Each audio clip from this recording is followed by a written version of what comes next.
Isso. Bom, bom dia aí a todos e a todas. Regina, Márcia, vocês podem desligar por enquanto, senão o microfone? Isso. Eu gostaria, sim, de agradecer muito a presença de vocês duas, né? Hoje vocês estão tendo aí uma oportunidade de ouro de ter contato com duas professoras do curso de vocês, né? A gente está aí com os alunos do primeiro ano de Engenharia Ambiental, que entraram, né, estão experimentando a vida universitária de um jeito um tanto diferente. Espero que a partir do ano que vem volte a um pouquinho, né, a ser normal, pelo menos o novo normal, né? E na aula de hoje, na verdade, nessa roda de conversa, nós vamos ter a oportunidade de conversar sobre alguns aspectos desse tema que é muito caro, caro no sentido de ser importante, estratégico, e agora na nova grade do curso ele vai ganhar uma relevância ainda maior, que é a parte de saneamento ambiental. Essas duas professoras, né, ilustres professoras aí que vocês vão ter oportunidade de ter um certo contato com elas, né, durante essa hora e meia que nós vamos conversar hoje, elas são dessa área, né, e elas vão, cada um aí, né, porque saneamento é muito abrangente, né, cada um trazendo aí alguns conceitos, a sua experiência em alguns pontos específicos, por algum motivo, em algum momento aí da conversa das duas, vocês podem perceber claramente que tem sobreposição, mas isso é esperado, né? E é isso aí. Eu gostaria muito que durante a apresentação, até no final da apresentação de cada uma, eu tô programando mais ou menos 20 minutos, viu, Márcia, Regina, para cada uma, mas fiquem à vontade. A gente tenha um bate-papo mesmo com os alunos no final. Então, pessoal, como a professora Maria Rita na última aula comentou, né? Interajam, se interessem, abra o microfone, ou coloca no chat, eu leio a pergunta aqui, mas não aproveitem essa oportunidade, tá certo? Eu não sei qual das duas prefere começar ou tem que sair mais cedo, alguma coisa assim. Eu não tenho preferência, não tenho nenhuma ordem. Pode começar, Regina, fica à vontade. Pois não. Então tá ok. Então vamos começar com os resíduos sólidos, com a turma. Eu vou descompartilhar aqui a minha apresentação, Regina, aí você fica super à vontade, você que comanda aí. Ok, muito obrigado. Queria agradecer demais ao professor Rafael por essa oportunidade de conhecer, né, vocês logo no começo do curso e poder falar dessa área para vocês no começo do curso e a gente poder conversar, né, vocês poderem tirar algumas dúvidas já, né, sobre a área, né, e ter esse primeiro contato. Obrigada, professor Rafael, e parabenizo por essa iniciativa, né, essa sua iniciativa. E gosto muito de ver a professora Márcia aí, né, que a gente trabalha, está em banca, e ela é coordenadora do mestrado profissional em engenharia hídrica, né, então, mais uma vez aí a gente falando do saneamento, que é tão, né, a gente encontra em congresso, né, professora Márcia? Com certeza, Regina, esse ano tem congresso da ABS, né? Tem, esse ano estamos de novo, Eu vou eu vou no online, eu ainda não me sinto assim segura de ir lá em Curitiba e tal. Também não, mas acho que isso aí é uma coisa importante para os alunos, né? Eu sei que às vezes tem um empecilho, né, do recurso, mas os congressos estão mais baratos por conta da pandemia, por conta de ser online, e tem essa facilidade, de não vão gastar com viagem, com hospedagem. E, gente, quem gosta dessa área é muito legal, muito importante participar desses congressos. Então, resíduos sólidos, né? Eu vou fazer uma entrevista com vocês. O que vocês acham que pode estar envolvido na área de resíduos sólidos? Podem falar, podem digitar, né? Vamos pensar sobre o que pode estar envolvido. Quem que acha assim, é lixo, e falar algum tipo de lixo? Eu vou começar dando uma. Lixo domiciliar. A gente vai ver que nem é mais lixo que a gente fala. Vou começar, então. Vamos lá. Às vezes, Regina, isso aí. Ó, Isso aí, o Murilo. O Murilo deu uma... Plástico, tá certo, Murilo. Tem plástico no meio. Tem plástico. E tem plástico numa série de tipos de resíduos, de categoria de resíduos. Quem mais, pessoal? Júlia Ramos, vidro, certo? Paulo, vidro. Também tem. Paulo tá certo. Christopher. O Vitor. Não, Vitor Conceição. Silva. Bom dia, tudo bom? Bom dia, tudo bem? E aí, Vitor, o que você acha? O que você acha que tem no meio dos resíduos sólidos? Meio de resíduos sólidos, o que eu acho? Qual o tipo de resíduo que você acha que tem quando você vai estudar a disciplina resíduos sólidos?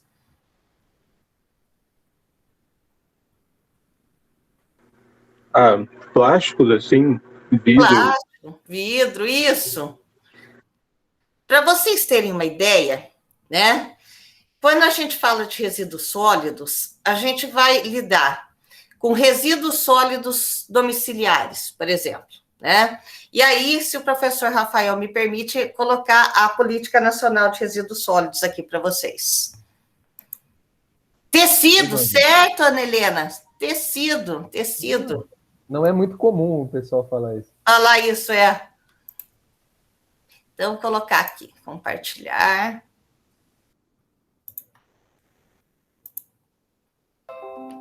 Estão vendo a minha tela? Sim, estamos vendo. Então tá ok. Então, em 2010, depois de 10 anos que estava tramitando no Congresso, foi instituída a Política Nacional de Resíduos Sólidos, né? A exemplo de uma política que tinha sido bem sucedida, né, há uns anos atrás, a de recursos hídricos, que a professora Márcia trabalha mais até, né, é a razão de ser da engenharia hídrica, né, do gerenciamento de recursos hídricos, a 9433 de 97, apareceu também a necessidade, né, da gente também pegar e ter uma política nacional dos resíduos sólidos. Por quê? Porque são tantos os tipos de resíduos, né, que essa lei levou 10 anos em tramitação no Congresso. Por quê? Era o pessoal do plástico, né, discutindo sobre o plástico, o pessoal do tecido, o pessoal do vidro, né? Então, e não para por aí, né? Então, vamos ver aqui, né, na política, os tipos, para vocês terem uma ideia do que... Aqui, ó. Essa lei, a gente vai começar a falar dela no artigo 13.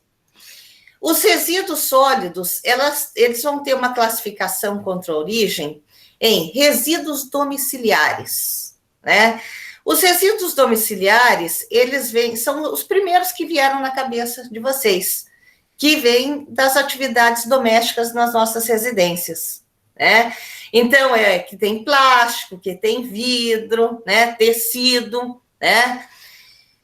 Mas não tem só isso, tem matéria orgânica, tem alguns resíduos perigosos que a gente gera na nossa casa, né? Os resíduos... por exemplo, lâmpada fluorescente, que tem mercúrio, né? Os herbicidas que a gente tem nos jardins, né? Pesticidas, né? Temos resíduos de limpeza urbana, que vem de responsabilidade ou da prefeitura ou de alguma empresa que foi contratada por algum modelo, ou seja, concessão, terceirização, né? Da prefeitura, né, consórcio da prefeitura. Esses vêm da varrição, da limpeza das ruas, das praças, das vias públicas, das praias, né, das feiras e outros serviços de limpeza urbana.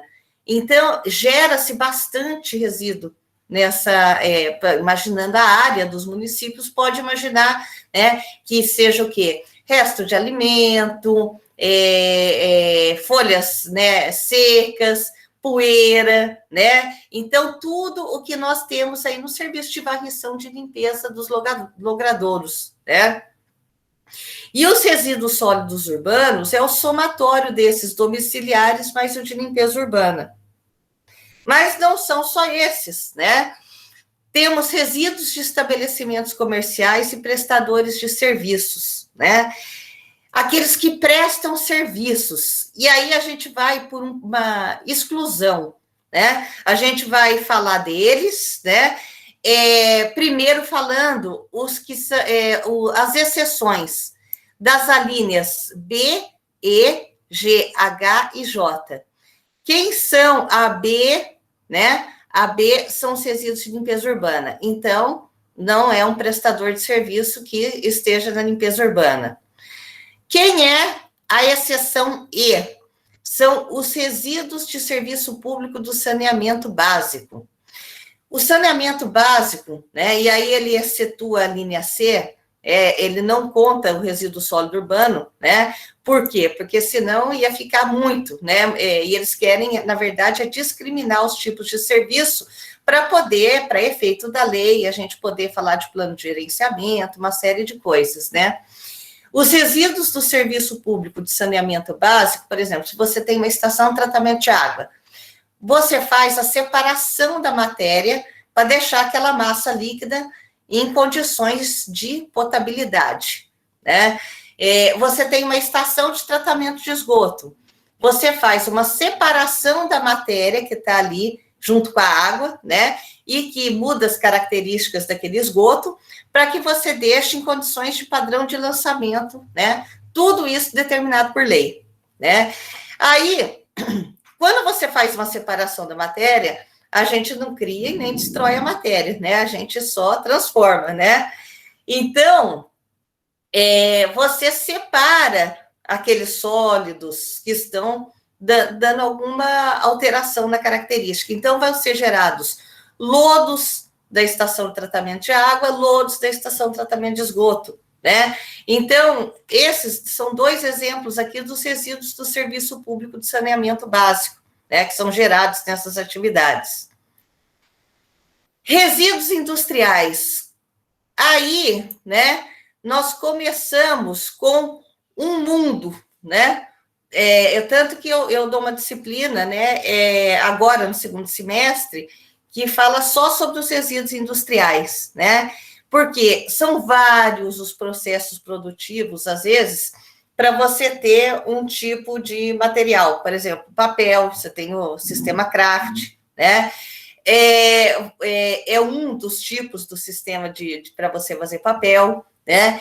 E tem produtos diferentes, você tem indústria química, indústria automotiva, de autopeças, né? Então, cada tipo de indústria é um mundo, mesmo porque dentro da indústria você não gera só o resíduo industrial da atividade fim, você vai gerar resíduo quase igual ao domiciliar lá, né? Você vai gerar nos banheiros, por exemplo, dos funcionários, né? Você vai gerar resíduo igual de saneamento, que às vezes você tem uma estação de tratamento de efluente dentro da indústria, vai gerar o lodo, né? Você tem, dependendo da indústria, do porte da indústria, você precisa ter um ambulatório, você vai ter um resíduo de serviço de saúde lá dentro. Então, os resíduos industriais, vamos dizer assim, é um mundo que você pode trabalhar, né? Estudar e trabalhar. Resíduos de serviço de saúde são os gerados nos serviços de saúde. Aí, o que o pessoal pensava antigamente? Chamava de resíduo hospitalar. Mas não, é qualquer tipo de assistência sanitária à população. Serviço de vacinação, né? Clínicas odontológicas, clínicas veterinárias, né? Você tem uma série de Instituto Médico Legal, né? O próprio hospital, né? Local, necrotério, né? Então, você tem uma série de assistência sanitária à população. E nesse ano a gente falou bastante dos resíduos, né? Desde 2020, de serviço de saúde. Por quê? Começou a ser gerado um tipo de resíduo de serviço de saúde que era muito perigoso, né? Que estava contaminado por Covid. Então, a gente falava em, às vezes, um nível de inativação de micro-organismo que era definido por lei, e a gente levava ao exemplo do ebola na África, né? E aí a gente falou, puxa vida, agora a gente tem um exemplo aí mundial, estamos vivendo história, né? E com relação aí ao coronavírus, né? Então, e resíduo da construção civil? Outro mundo também. São gerados em construção, reformas, reparo, demolição de obra de construção civil, né? Para os senhores imaginarem, na demolição eu vou achar material que já foi proibido, amianto, né? Incluído o solo, né? Que a gente usa para preparação e escavação de terreno para obra civil, né? Então, a gente tem os resíduos da construção civil também como uma categoria à parte, né? E resíduo agro-silvopastoriz. Agora vocês podem imaginar a indústria, a agroindústria no Brasil, né? Os gerados nas atividades agropecuárias e silviculturais, né?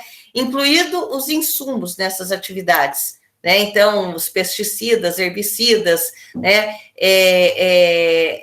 Bagaço de cana, né? Dejeto de bovino, de suíno, né? Então, a gente pode imaginar, né? Todo um outro mundo que a gente tem aí dos agro-silvopastoris. E resíduo de serviço de transporte. Antigamente também eu falava, aí o pessoal pensava, nossa, é verdade, agora os senhores podem imaginar, porto, aeroporto, terminal alfandegário, rodoviário e ferroviário e passagem de fronteira, a gente não tinha, assim, a ideia de que precisava ter um controle, uma barreira sanitária, e a gente fazia isso com relação não só à carga, mas também com os resíduos, né? Então, se a gente perceber, quando está fazendo conexão em algum voo, e eles vão lá fazer a limpeza, limpar o banheiro, tirar os resíduos do banheiro, se a gente der uma olhadinha, tem um carrinho, né? Um containerzinho de plástico lá, branco, porque eles são tratados como resíduos de serviço de saúde. Por quê? Para evitar a propagação de doenças que já foram, às vezes, erradicadas em outra localidade, né? Então, agora pode imaginar como isso está muito mais praticado agora em tempos de Covid, né? Resíduos de mineração é outro também que a gente viu, né? Em relação, a gente viveu história, né? São os gerados na atividade de pesquisa, extração e beneficiamento de minérios. A gente tem essas barragens de minério, né? Então, e a gente soube da existência delas, né? Da pior maneira possível, né? Sabendo aí por meio de acidentes recentes, né? Então, aqueles resíduos de estabelecimento comercial e prestador de serviço são os gerados na atividade dessa atividade. Estabelecimento comercial é fácil. A gente passa no final da tarde na Rua Nova, lá vê um monte de plástico que fica esperando ali a coleta, um monte de papelão, né? E prestador de serviço são aqueles menos os resíduos de limpeza urbana, menos os resíduos dos serviços públicos de saneamento, menos os resíduos de serviço de saúde, que também é uma prestação de serviço, né, de assistência sanitária, o H, os resíduos da construção civil, e o J, resíduos de serviço de transporte, porque, pela importância deles, vão ter uma própria classificação. Então, gente, essa política para toda essa turma entrar num acordo, né, sobre a política e sobre o decreto que veio no mesmo ano, vocês podem imaginar, né? E aí, o que a gente vai estudar em resíduos sólidos? A gente vai estudar cada uma dessas definições, sendo que a definição que a gente fala, né, que foi a que gerou a divisão dos capítulos do livro, é o gerenciamento de resíduos sólidos. É um conjunto de ações exercidas de modo direto ou indireto nas etapas de coleta. Então, a gente começa com a geração, para entender a geração no livro, né, de resíduos sólidos, depois acondicionamento e coleta, fazendo ele de forma a contemplar de maneira integrada o transporte do resíduo, o transbordo do resíduo para cada um daqueles tipos de resíduo, o tratamento e a destinação final ambientalmente adequada dos resíduos sólidos. Você tem que pensar em etapas, sim, interligada, né? Então, você não vai ter locais de acondicionamento de resíduo sólido que o caminhão de coleta não seja capaz de bascular, né? De se interligar ali com ele, né? E uma disposição final ambientalmente adequada dos rejeitos, de acordo com o Plano Municipal da Gestão Integrada de Resíduos Sólidos ou com o Plano de Gerenciamento de Resíduos Sólidos exigidos na forma dessa lei. E aí a gente pode entender a definição dos resíduos sólidos: material, substância, objeto ou bem descartado, resultante de atividades humanas em sociedade. Vocês viram tanto de atividade que a gente tem? A cuja destinação final se procede, se propõe a proceder, ou se está obrigado a proceder no estado sólido ou semissólido, porque entre os lodos, né? Bem como gases contidos em recipientes. Então, o restinho de gás que está dentro de um recipiente, e líquidos cujas particularidades tornem inviável o lançamento na rede pública de esgoto, ou em corpos d'água, ou exijam para isso soluções técnicas ou economicamente inviáveis em face da melhor tecnologia disponível. Então, vocês podem imaginar o mundo que nos espera na nossa disciplina de resíduos sólidos, né? Com vistas aí na legislação. E eu acho que com isso, para não estourar o tempo, né, eu dou uma parada por aqui e fico aberta aí a questões. Tá certo, Regina, muito, muito obrigado. E realmente, você salientou aí o mundo que é, né? Essa questão de resíduos sólidos, só pelas alíneas aí da política nacional.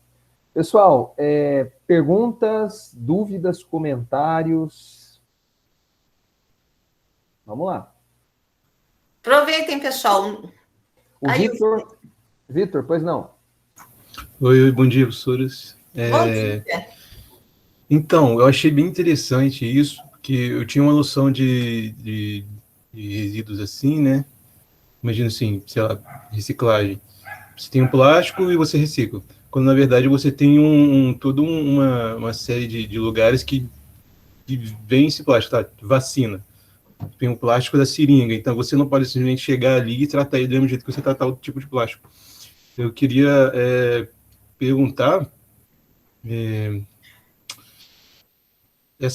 o quão difícil é, né? Essa interação com esses tipos de materiais, que são mais compostos que têm mais tipo, sei lá, uma periculosidade. Doença, exatamente, uma periculosidade, assim. Você deu o gancho para eu falar o que eu queria assim, terminar falando. A gente tem a classificação de resíduos sólidos. A gente viu quanto à origem, mas a gente tem uma classificação quanto à periculosidade, né? Então, quanto à periculosidade, os resíduos sólidos, deixa eu aproveitar aqui, vazio de novo, só para mostrar para vocês, pela própria lei, pelo teor da lei. A gente tem os resíduos classe 1, classe 2A e classe 2B, que está também na BNT, né?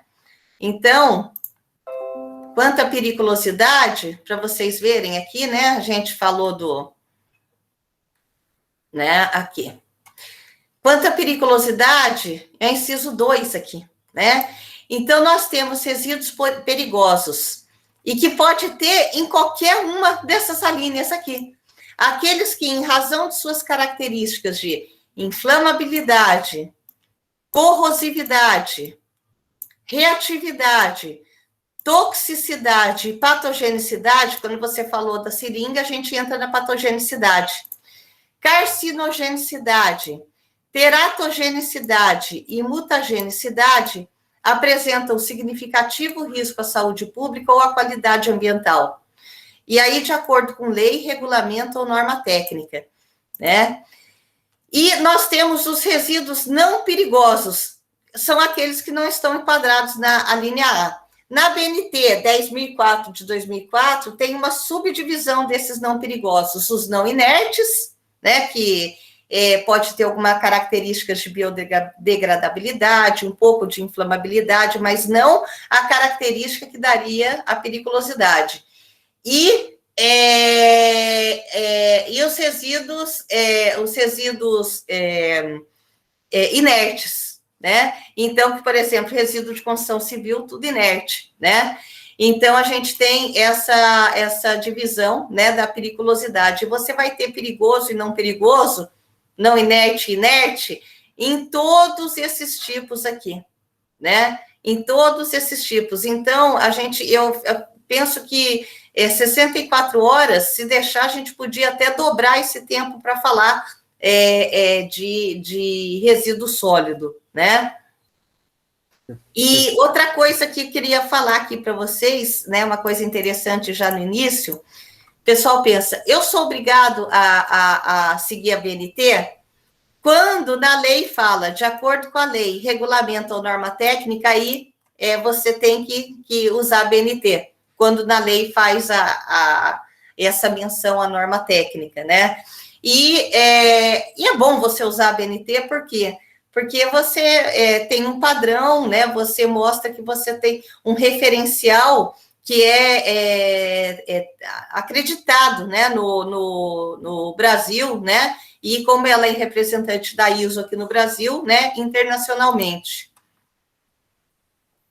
Perfeito. Regina, até tem uma pergunta aí da Letícia, que ela colocou no chat, eu vou ler para você. Professora, bom dia. Você acredita que nesse campo acadêmico, futuramente, nós, da engenharia ambiental, teremos mais disponibilidade de trabalhar nessa área, no sentido de mais oportunidades? Até aproveitando, né, uma pergunta aqui que eu deixei na manga, na onde que você vê, Regina, ou pelos alunos que você já teve, que já passou por você, porque a cadeia de gerenciamento de resíduos ela é muito abrangente, né? Na onde que você vê que os alunos de engenharia ambiental eles estão trabalhando mais, ou se eles trabalham, né, com o que eles têm trabalhado no que diz respeito a essa questão de gerenciamento de resíduos sólidos? No momento, fazendo muitos planos de gerenciamento para município, porque na lei eles mandaram que os lixões tinham que ser extintos, né, pelo artigo 47 em 4 anos, e isso foi sendo prorrogado, e ainda estamos nesse prazo, só que para ter acesso a recurso para que você faça o gerenciamento do resíduo da sua cidade, você tem que ter o plano de gerenciamento. No momento, eles estão trabalhando bastante, né? Aumentou a demanda por engenheiro ambiental nesse campo, para fazer esses planos de gerenciamento de resíduos dos consórcios de cidades. Eles também têm, lógico, a possibilidade de sempre trabalhar nas indústrias, né? Sempre precisa ter um engenheiro ambiental ali trabalhando na indústria. Mas, por essa exigência de lei, eu vi nos últimos anos uma demanda grande para a elaboração desses planos de gerenciamento de resíduos das cidades. Perfeito. Pessoal, alguma pergunta a mais? Murilo, por favor. Bom dia. Bom dia.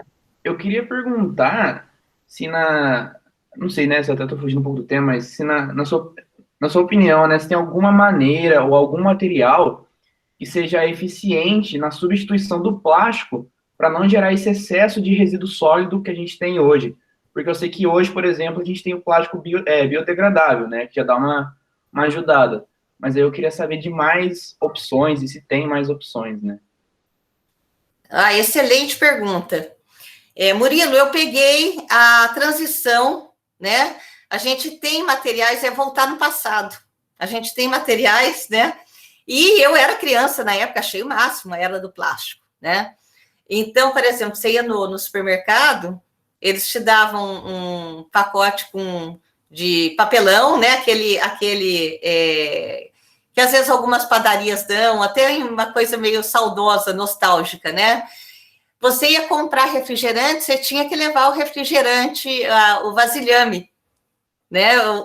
O vasilhame vazio, né? Então você tinha que levar e aí você podia comprar o refrigerante. Nós teríamos que, basicamente, mudar alguns hábitos, porque foi muito fácil pegar o hábito com o plástico, né? Descartável, né? Ele é inviolável, né? Então, foi muito fácil, né? O plástico, você tem alguns tipos de plástico que você pode reciclar, são os termoplásticos, né? Mesmo o termofixo, você pode colocar em algum tipo de enchimento, né? Para fazer outros plásticos ou outros materiais. E tem também esse plástico que é biodegradável, né? Tem sido feita muitas pesquisas, né, para a base desse plástico, né, por produtos naturais, né, que não sejam combustível fóssil, porque ele vem do petróleo, né. Na verdade, a gente já tem o material, tentar mudar o hábito, né, a gente usar mais o vidro, né, e o vidro você pode usar diversas vezes, né, mas o que o pessoal quer? O pessoal quer facilidade, né, que o plástico trouxe, né, e pesquisa na área de engenharia de materiais para tentar descobrir cada vez mais materiais, porque para ter a vocação do local, por exemplo, não adianta fazer um plástico de algum tipo de recurso que eu só tenha no Brasil, né? Então, eu só vou ter como mercado Brasil, né? Então, tem que ter vários tipos de recursos, por isso que vários tipos de plástico biodegradáveis têm sido pesquisados, para que você possa ampliar a oferta num preço competitivo. Entendi. Muito obrigado. Nada. Muito bem. Pessoal, alguma dúvida a mais? Comentário? Regina, só para fechar, né? Deixa eu só, se for rapidamente, assim, porque essa política, me parece que ela está sendo revista agora. Se eu estiver errado, você me corrige. A BNT. A BNT. Até eu recebi o convite com tanta coisa para a 10.004. Ah, legal. Perfeito. E como é que tá? Porque essa política, ela trouxe umas coisas bem interessantes, né? Tipo, a questão da logística reversa, do acondicionamento correto do lixo domiciliar, né? Na sua opinião, você falou de transição, né? E você já pesquisa há tanto tempo nessa área. Como é que você vê a situação do Brasil hoje? Até falando para os alunos aí que daqui a 5 anos, eu suponho, eles vão estar nesse contexto. O Brasil melhorou? Está a mesma coisa? Melhorou em tal área, piorou em outra? Qual que é a sua visão, rapidamente, da questão dos resíduos sólidos no Brasil hoje? Melhorou bastante. Eu que peguei desde a época de que começou... Eu me lembro, eu tenho memória da Política Nacional de Meio Ambiente, porque em 86 a gente teve o incidente de Chernobyl, né? E era o buraco na camada de ozônio. De lá para cá, eu tenho memória, e eu lembro que eu estava na CETESB quando teve a Política Nacional de Recursos Hídricos. O Brasil, em termos de legislação ambiental, tem melhorado bastante, né? Então, e resíduos sólidos, 10 anos, tem muita coisa, muito desafio ainda? Tem muito desafio, porque é um país com dimensão continental, né? Mas o Brasil melhorou muito mesmo, de 10 anos de implementação de política nacional de resíduos sólidos. E isso é bom porque gera todo um mercado para essa turma. Perfeito, perfeito. Professora Regina, muitíssimo obrigado. Eu que agradeço. Vocês vão ter, eu acho que no 3º ano, acho, né, que vão ter contato com essa disciplina. Eu estou colocando até aqui no chat, pessoal, o link do livro da professora. Obrigada. Fazendo aí uma propaganda. Obrigada, professor Rafael, muito obrigada. Nessa parte de resíduos sólidos, né? Então, vocês vão ter contato aí com a professora em breve. Certo? Se vocês imaginarem, o meu irmão, no dia do lançamento do livro, meu irmão não é da área, né? Ele olhou e falou assim, nossa, eu não sabia que dava para falar 1 hora sobre lixo. Para imaginar, né? Perfeito. Deixa eu até... Engraçado, acho que eu... Bom, esse link, por algum motivo, ele não está... Mas eu vou colocar o nome do livro aqui, e aí esse link, não sei. Muito bem, está aí o nome, depois vocês procurem aí. Professora Márcia, agora é a sua vez. Vamos dos sólidos para os líquidos.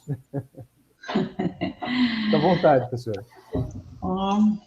Rafael, primeiramente, obrigada aí por poder conversar com o pessoal, conhecer, né, a moçadinha nova que está entrando. Que bom, só por curiosidade, são quantos, Rafael? Ao todo, a turma ela tem 35, eu acho. 35 ou 36. Então, muito obrigada, bom dia a todos, bom dia aí.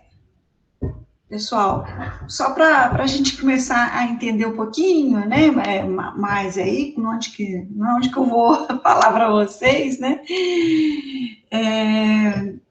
a gente tem uma lei de saneamento, né, e nela abrange a lei 11.445, que ela fala das áreas que abrange o saneamento. Então, o saneamento, na verdade, são 4 áreas, tá? Então, resíduos sólidos, que a professora Regina acabou de falar, o esgotamento sanitário,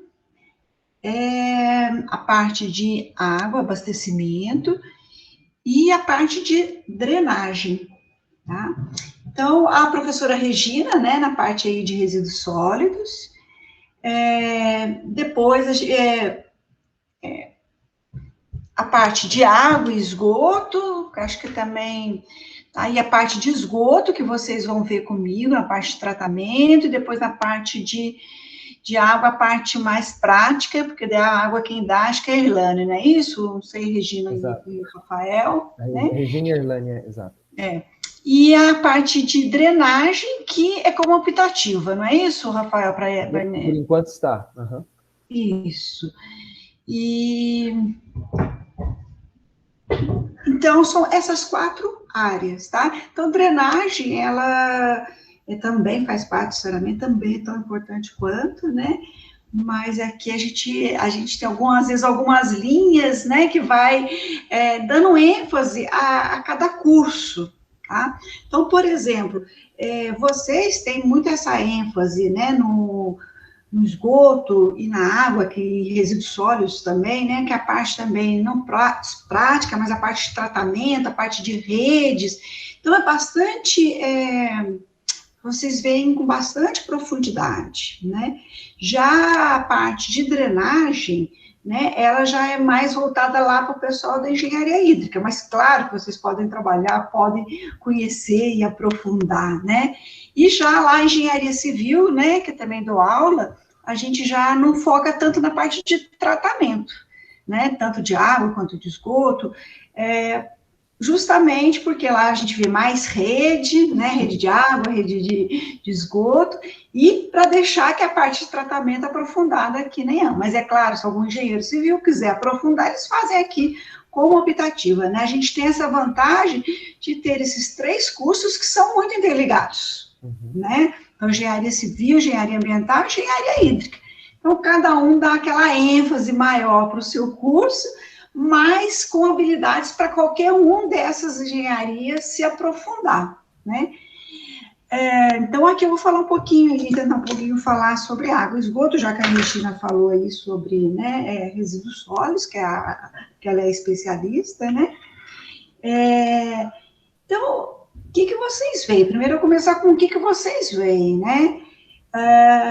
Vocês veem a parte, então, de água, né? Vocês veem toda a parte desde a captação de água, depois as adutoras, a estação de tratamento, reservação e depois as redes de distribuição.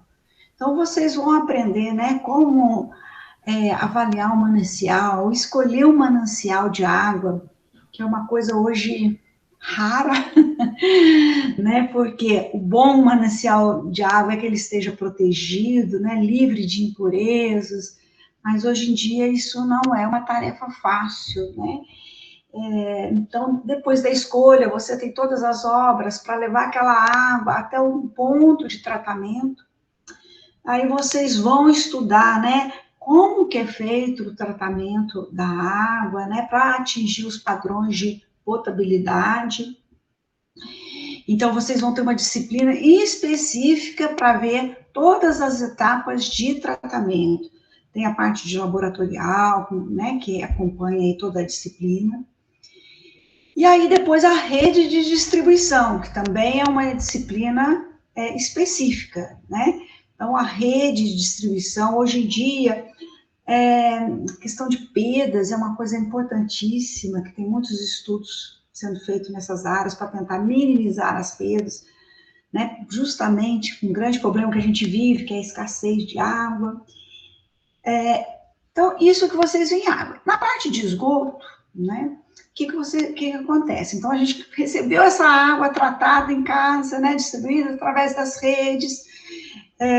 A gente usa essa água e aí a gente devolve, né, para a natureza. Então, a gente tem que ter um sistema de coleta, né? Então, a gente vai ter uma rede de coleta de água que vai ter características completamente diferentes, né, de rede de água, rede de esgoto, que a rede de água, daí vai ser muito importante vocês terem conhecimento de hidráulica.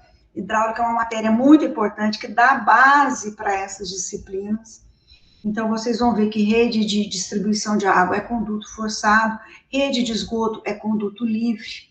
Então, saneamento é uma aplicação desses conceitos que vocês vão ter visto lá em hidráulica. Então, coletou o esgoto, às vezes eu precisar pôr elevatórias até conseguir levar esse esgoto, né, até a estação de tratamento de esgoto. Aí, lá vocês, então, a rede, vocês vão ter uma disciplina específica para a rede. Depois vocês vão ter uma disciplina específica, então, para o tratamento de esgoto. Então, vocês vão ver todas as etapas, aprender a dimensionar, tem vários sistemas de tratamento, né? Itajubá, por exemplo, é um reator UASB, lugares mais avançados tem aí lodos ativados.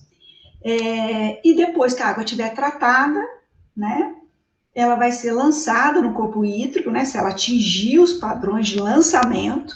Lá na água, no começo, quando a gente tratava a água para ser distribuída, a gente tinha que atingir os padrões de potabilidade. Agora, depois que a gente tratou o esgoto, a gente tem que atingir os padrões de lançamento. Tem algumas normas, algumas resoluções, que estabelecem regras para a gente jogar no corpo hídrico, tá? Então, essa é só uma visãozinha, assim, rápida, geral para vocês, sobre, né, a parte de água e esgoto. O que eu gostaria de destacar para vocês é que a gente teve, então, a lei, né, a 11.000, deixa eu só ver o nome dela certinho, é a 11.445, que é a lei de saneamento. Ela é de 2007, então, nela que se estabeleceu essas 4 áreas, foi um grande avanço no país, né, porque eu gosto de falar muito para o pessoal, né, saneamento, na verdade, eu não acho muito complexo, não. Hoje em dia tem alguns sistemas mais complexos de tratamento, mas o básico, gente, a hidráulica, que eu falei que é a base para essas disciplinas, ela é lá de Arquimedes, não para trás, né, antes de Cristo. As redes não tem muita sofisticação, os tratamentos, né, Regina, eu gosto de brincar com eles, muitos tratamentos, um reator UASB, né, o nome bonito, reator UASB, é um tanque cheio de bactérias, né, que nós temos a facilidade, né, eu gosto de brincar na aula, são as trabalhadoras, né, de graça, que não cobram hora extra, então é um tanque cheio de bactérias, né, a gente pode sofisticar, mas o básico é isso. Então, o panorama no país é muito triste, né, apesar de não ser nada, é dispendioso, é caro, a rede é cara, a população é cara, mas em termos de tecnologia, não tem grandes coisas, é muito simples e muito importante. E a realidade nossa é que, infelizmente, os números, né, não são tão bons quanto a gente gostaria. Tá? Então, a gente tem, por exemplo, abastecimento de água, a gente até tem números elevados, né? Quase 90% da população tem água, né, tratada em casa. Mas não vamos questionar muito a qualidade disso aí, né? de esgoto, só metade, né, um pouquinho mais da metade tem, né, coleta de esgoto em casa, né, uma parte disso daí, 60%, 70% é tratado, então nem tudo que é coletado é tratado. Então a gente precisa de grandes avanços. Então o primeiro avanço foi a lei, né, 11.445, que realmente começou a regularizar, porque tecnologia não era o grande empecilho, o empecilho é a vontade política, é regularização, é isso que precisa, né, mudar. E aí agora a gente teve, né, em 2020, não sei se vocês ouviram aí nos noticiários, né, o pessoal anunciou o novo marco do saneamento. Na verdade é uma atualização do saneamento e que vai mudar muito, tá? Pelo menos espera-se, né? Tem essa esperança que se... E eu acho que vai mudar principalmente aí, não só para o país, para a melhoria da qualidade de vida para as pessoas, mas para vocês, engenheiros ambientais, né? Eu acho que o saneamento, como eu falei, acho que deu para vocês entenderem, né? Acho que vocês já devem ter visto, né? Sabiam disto, né? Já lá desde do ensino médio, né? Mas o que eu acho que é importante, acho que essa nova lei trouxe, é essa visão maior do saneamento, né, que hoje em dia, que tem muito a ver com a gestão, tá? E aí eu acho que entra principalmente o engenheiro ambiental, né? A professora Regina já mostrou aí para vocês, né, a parte de resíduos sólidos, montar essas políticas, ser o gestor disso. Eu acho que tem muito a ver com o perfil desse curso, né? Então, como eu falei para vocês, olha, esgoto é isso, né? Pega lá, coleta, tem a rede, vai, trata. Mas hoje nós já temos algumas visões, né, mais incorporadas a isso, a essa questão de reciclagem, de recuperação, de reuso. Então, por exemplo, hoje, o que é importante, o que é interessante, diferencia de uma época atrás? Por exemplo, a localização de uma estação de tratamento de esgoto. Porque hoje em dia se pensa no reuso de água. Não sei se vocês... Tem alguém aqui de Campinas, né, Campo Jordão, que são cidades aí que tem estações, né, com reuso de água, que a água sai da estação de tratamento de esgoto, às vezes com qualidade melhor que a água distribuída, tá? Então, onde colocar essas estações para que a gente possa pensar no reuso de água? Então, essa visão mais macro, né, a parte de regulação, então, com essa nova lei que teve agora, né, a Lei 14.026, passou a regulação para a Agência Nacional de Águas, né, a ANA, que agora é a Agência Nacional de Águas e Saneamento, tá? Então, essa parte de legislação, de normatização, gente, com certeza vai mudar muita coisa. Tá? A ANA vai lançar muitas resoluções. Então, essa parte de regulação é muito nova.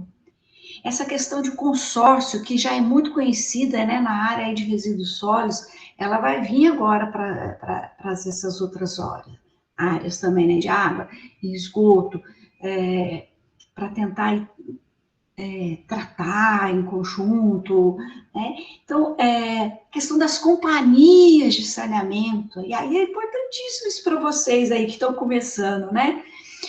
A gente tinha, às vezes, né, nessas grandes companhias que vocês conhecem, né, Copasa, Sabesp, né? Agora as coisas mudaram um pouquinho, né? Até a questão de emprego, né? Às vezes alguém entrava numa dessas companhias e ficava lá, entrava e saía só na aposentadoria, né? Empregos aí fixos aí agora o mercado está diferente. A gente nem sabe se essas companhias vão perpetuar aí por muito mais tempo, porque está havendo um modelo privado junto com essas companhias, né? Essas companhias, então, também querem um profissional que às vezes conheça, além de todo esse básico do sistema de tratamento de esgoto, mas que seja capaz de fazer a gestão desse sistema, que seja capaz de verificar as possibilidades, né, aí de reuso, de aproveitamento energético. A gente tinha o tratamento de esgoto, até hoje a gente tem, né, muitas estações, né, que tem produção de biogás, tá? E que não era muito viável economicamente, mas agora, com essa situação que a gente vive, né, você desprender aí um gás para a atmosfera sem aproveitar o potencial energético, que é o biogás, né? Então, estou querendo mostrar aqui para vocês, não sei se estou conseguindo, se vocês estão entendendo, né? Essa relação, né, mais avançada, mais atual, desse profissional aí, né, que às vezes, até uns tempos atrás, era dominado pela engenharia civil, né, que tinha só saneamento, e hoje não, eu acho que ela é muito abrangente, são todas as áreas. Na hora que você, voltando aqui para sua área, Regina, na hora que você pega lá, né, um lixão, você transforma num aterro sanitário, você tem que pensar, e as pessoas que vivem aí nesse, vivem, né, de catar o lixo, né, como é que vão fazer com elas? Como é que elas vão coletar? Qual que é a melhor situação, condição? Quer dizer, o que eu estou falando para vocês? Olha, eu estou envolvendo a área social também. Às vezes é importante até um sociólogo para trabalhar nessa área de saneamento. Então, eu acho que essa visão mais macro, né, envolvendo aproveitamento energético, reuso de água, parte de regulação. Gente, a cara de vocês, da engenharia ambiental, do perfil da engenharia ambiental. Então, eu acho que para vocês o futuro é promissor, apesar da gente talvez não vai ter mais aquele emprego naquela companhia lá, mas a gente vai ter muito emprego, né? E esse profissional que tinha de se manter atualizado, estudando, né? Com esse conhecimento mais amplo, ele com certeza vai ter um mercado grande por aí. Então, o que eu queria passar para vocês é mais dessa expectativa aí do futuro para vocês, dessa visão mais macro, dessa visão, acho que do curso, né, Rafael, de ser mais uma multivisão, né, ser um profissional, né, com esse caráter de gestão, questão de escassez hídrica, é outro problema grande, quer dizer, não é só lá da engenharia hídrica, é aqui também, né, como gerenciar isso. Tá? Como procurar um manancial, como, né, como fazer a gestão para que todos tenham água, né, e coleta de esgoto. Então, eu acho que essa visão de gestor, de gerenciamento, é o perfil do engenheiro ambiental. E com essa nova lei, eu acho que vai haver, né, tinha muitas das companhias trabalhando, e agora a gente vai ter o setor privado, vai ter os consórcios. Na verdade, agora é consórcio, ele é uma... Como é que chama o nome agora? Eles vão agrupar vários municípios, né? Já está sendo feito isso aqui no Minas Gerais, há 15 dias já lançou essas macros regiões de saneamento, porque é difícil, às vezes, para um município pequeno, né, gerir isso aí. Então, já estão sendo criados novos modelos, tá? Então, é muita coisa nova demanda profissional, e eu acho que vai demandar muito engenheiro ambiental nessa área. Perfeito, eu quis falar de maneira mais macro aí, não sei se você viu, então agora aberto as perguntas, e quem quiser ir mais em detalhe também, podemos ir a fundo. Perfeito, Márcia, muito, muito obrigado. Pessoal, perguntas, comentários, dúvidas?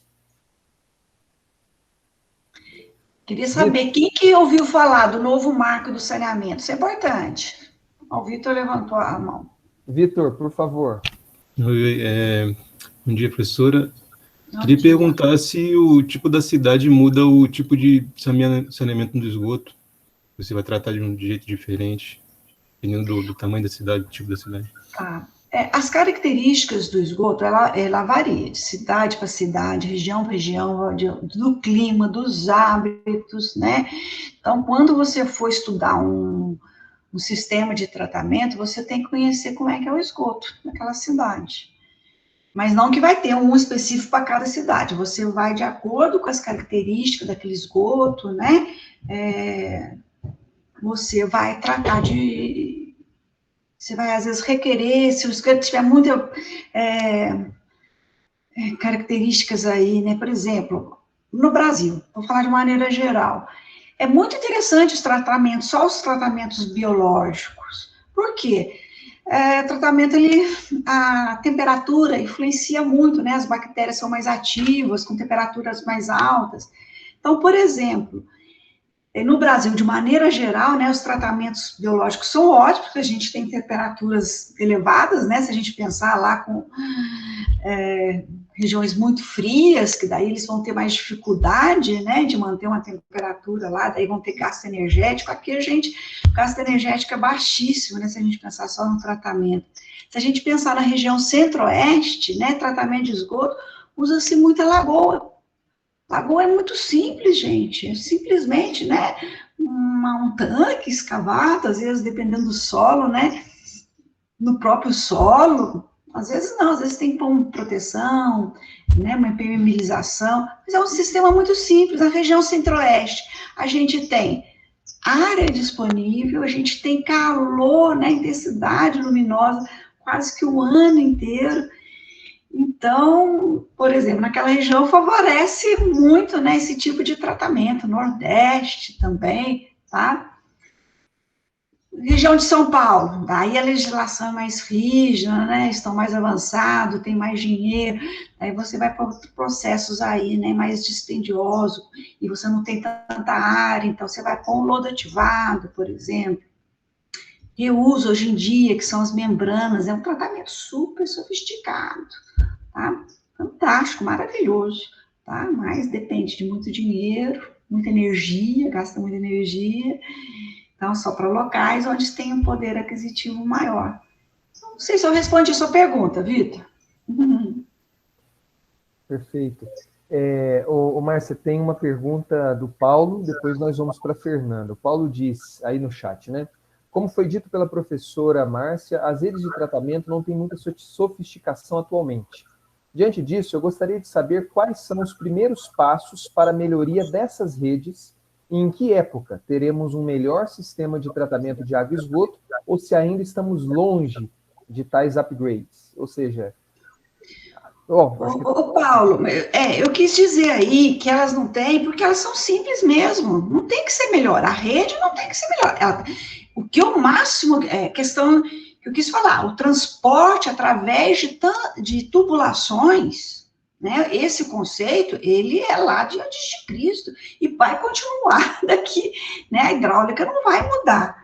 Então, as redes, elas, estou falando que elas são simples, que elas só não têm, né, para toda a população, porque não tem vontade política, tá, de instalar a rede, por exemplo, de coleta de esgoto, né, para toda a população. Então, falta recurso, porque o tubo é caro, né, e priorizar isso como política pública, tá, mas o sistema é simples. O que a gente pode melhorar, não sei se foi, de repente, sua pergunta nesse sentido, se a gente fizer redes melhores, mais bem executadas, a gente vai ter, minimizar os problemas decorrentes de uma rede mal executada. Nesse caso, eu vou pegar mais o exemplo da rede de água. Por exemplo, no nosso país, nós temos uma média de perda de água na rede de distribuição da ordem de 40%. Ou seja, você pegou lá no manancial, né, aduziu essa água até a estação de tratamento de água, tratou, na hora que você distribui, você perde. Rafael, tem estados que são 70% que se perde, tá? Então, hoje em dia, por isso, novamente, é importante o gestor ambiental nisso daí, né? Então, a gente tem alguns materiais, hoje em dia, houve uma evolução, questão de materiais da rede, então, hoje a gente tem o PEAD, né, que é um material aí à base de plástico, mas ele é, né, antes você tinha uma manilha de 60 centímetros, uma manilha que qualquer peso em cima quebrava ela, tá? Uma rede de esgoto, né, um peso em cima dela, ela quebrava. Hoje em dia a gente tem PAD, que às vezes tem, dependendo do diâmetro, você tem tubo de 100 metros. Quando você tem 100 metros, você não tem emenda, tá? Então, é tanto bom para rede de água, rede de esgoto. Então, você tem uma inovação em termos de material de tubulação, mas o transporte, a hidráulica é a mesma, e tem que ser bem executado, para a gente minimizar as perdas. Se a gente minimizar as perdas, né, daí, gente, vocês podem trabalhar, né, com georreferenciamento dessas redes, A parte, quem gosta de informatização, hoje em dia tem cidades avançadas que toda a rede é monitorada lá no programa, no computador. Quando você vê que um sistema, um ponto, tem, né, você mede a vazão, quando vê a vazão está alta demais, nossa, já vou lá, já vou consertar, aquela, é uma perda, vou consertar. Então, quem gostar dessa parte de informatização, né, de gerenciamento de redes, olha, vocês têm um campo enorme disso aí, porque eu acho que no futuro é isso, é controlar, é verificar essas redes, trabalhar na otimização dessas redes, ok? Isso é isso. Muito bem. Fernanda, você havia levantado a mão? Acredito que ela pôde responder de acordo com essa fala dela, mas eu ia perguntar quais seriam os maiores empecilhos, porque aqui no Brasil, né, o saneamento é um direito do cidadão, e a gente percebe que nem todo cidadão, né, possui saneamento básico. Então, eu queria saber quais seriam os maiores empecilhos, né, porque a gente, no caso, a gente focaria nesses empecilhos, né, o nosso papel, para a gente poder melhorar. Então, eu gostaria de saber quais seriam os maiores empecilhos, né, para causar esse problema, porque, infelizmente, é um problema, né, aqui no nosso país. Fernanda, vou dar um exemplozinho que eu tenho até desenvolvido aí com os alunos meus. Por exemplo, a gente tem ministério de tanta coisa, né? Acho que eu nem sei quantos mais ministérios que a gente tem, né? Até tinha aumentado de mais, depois a promessa era diminuir, acabou aumentando. Ministério do Transporte, Ministério da Saúde, da Educação. Eu nunca vi falar em Ministério do Saneamento, né? Eu acho que a gente tem que mudar isso aí no país, priorizar o saneamento a nível federal, a nível estadual, a nível municipal, né? Estou numa dissertação com uma aluna minha, a gente está propondo, inclusive, por exemplo, colocar a nível municipal um responsável pelo saneamento, inclusive pelo saneamento rural, né? Gente, vou contar, tem um tempinho aqui, Rafael, posso abusar do tempo aqui um pouquinho? A gente está fazendo um projeto muito legal de extensão lá no bairro Pessegueiro.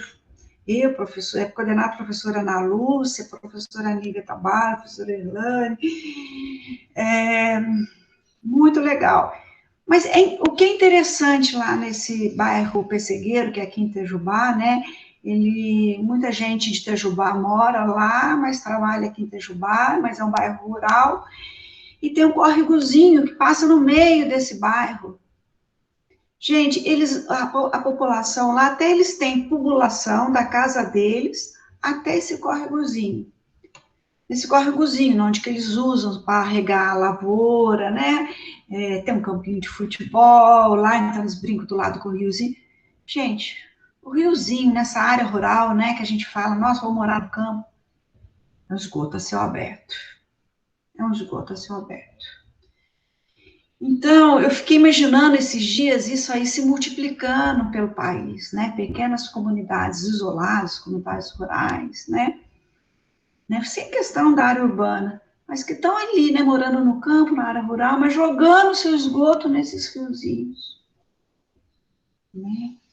Então, a questão ali. Então, quer dizer, e quem que eles têm? Eles não têm na prefeitura, não tem alguém responsável pelo saneamento rural. Vocês vão ver, vocês vão descobrir tanta coisa. Fossa séptica, né? Todo mundo fala, quando não tem esgoto rural, tem fossa séptica. Gente, procura um caminhão limpar a fossa em Itajubá para limpar essas fossas sépticas. Não tem. Não tem. Então, vocês vão ver, vocês vão aprender a dimensionar uma fossa séptica, vocês vão ver que a limpeza de uma fossa séptica mínima é anual, a cada 2 anos. Então, ótimo, né? Cadê o caminhão limpar a fossa? Eu fui procurar esses dias não tem. Não tem. Não tem uma política séria. Eu acho que falta uma política mais séria, falta um responsável, né? Falta um órgão, realmente, que bom, nós estamos avançando, né? Nós temos a Agência Nacional, agora a Agência Nacional de Saneamento e Água, então está ganhando um status maior. Essa questão de agência também está se multiplicando, a gente tem várias agências também de saneamento no estado, então uma área, um local que eu acho que vocês podem trabalhar bastante, que é que eu falei, questão de regulação, nessas agências de saneamento, tá? Elas ainda não são fortes, mas elas tendem a ficar fortes, né, com exceção da Agência Nacional, tá? Então, eu acho que ganhou um status a mais o saneamento, agora, indo para a Agência Nacional de Águas. Então, acho que é isso. O que eu quis falar é, as soluções não são complexas, tem soluções complexas, mas para a gente resolver o problema maior do saneamento no país, as soluções não são complexas. Falei para vocês, uma lagoa escavada lá no chão, cheia de bactérias, né? Trabalhado resolve o problema de saneamento, mas eu acho que é o maior empecilho para o saneamento, é isso. E aí, bons profissionais também, com boas ideias inovadoras, que essa inovação, né? Agora, olha que legal, né? Aproveitar a energia do resíduo que é gerado lá na estação de tratamento de esgoto, né? Tem uma outra pesquisa desenvolvida aí com a professora Valquíria, que aproveita os resíduos, né, da estação de tratamento de água para fabricar concreto. Então, essa interação, essa, né, sinergia entre as várias áreas, que eu acho que é o cara de vocês, dos engenheiros ambientais, bons engenheiros para ter ideias aí criativas e inovadoras. Muito bem. Professora Márcia, muito obrigado. Não sei se alguém gostaria de fazer mais algum comentário. Bom, vocês têm... professora Márcia e professora Regina, vocês se incomodariam em ir no chat colocar o e-mail de vocês? Porque aí já fica um contato. Aí vocês já têm um contato aí das professoras. Temos ainda a professora Erlane, né, que trabalha nessa parte de saneamento, mas vocês vão ter oportunidade de encontrá-la aí ao longo do curso. Agradeço muito, muito, muito o tempo de vocês, que eu sei que não é à vontade, né? A gente conseguiu, até me surpreendi de vocês terem aceitado na hora, assim, foi de última hora o convite, mas para os alunos e para mim pessoalmente foi muito importante, ok? Eu peço encarecidamente para os alunos ficarem mais 5 minutinhos, eu queria conversar com vocês sobre o projeto final, mas, professoras, muito obrigado mesmo. Não sei se vocês quiserem falar mais alguma coisa, enfim. Eu que agradeço. Muito obrigado, bom conhecer vocês. Espero em breve vê-los em sala de aula, né, com muita saúde, todo mundo vacinado, e nos laboratórios, tá bom? Sucesso para vocês aí no curso. Rafael, obrigada aí pela oportunidade. Fiquem com Deus, pessoal. Amém. Obrigado, gente. Boa semana para vocês. Boa semana. Boa semana.